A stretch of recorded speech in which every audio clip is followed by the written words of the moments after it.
Actually snowfall जो है कम हुआ है, मतलब जिसकी वजह से हमने मतलब इस साल जल्दी, मतलब ये इससे पहले तो काफ़ी लेट होता था, लेकिन इस बार हमने मतलब कोशिश की है कि जल्दी स्टार्ट हो गया ये। तो इस वक्त हमारी मशीनरी वगैरह डिप्यूट है वहाँ पे, तो वहाँ अच्छे तरीके से काम चल रहा है। लगता है कि 20-25 दिन तक मतलब हम इसको रोड को खोल देंगे। हाँ जी।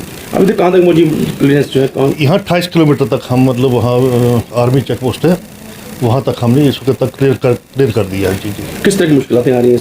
वहाँ मुश्किलातें हैं कि अवलांचेस हैं, मतलब काफ़ी नालों में आए हुए हैं, उनकी काफ़ी हाइट है, मतलब उनमें काफ़ी दुश्वारी हो रही है, मतलब कि उसको हटाने में ना, तो बड़ी मशीनरी की ज़रूरत है वहाँ। इसलिए डिप्लाई की है हमने मैकेनिकल डिपार्टमेंट ने, तो उम्मीद है कि 20-25 दिन में हम क्लियर कर देंगे चीज़।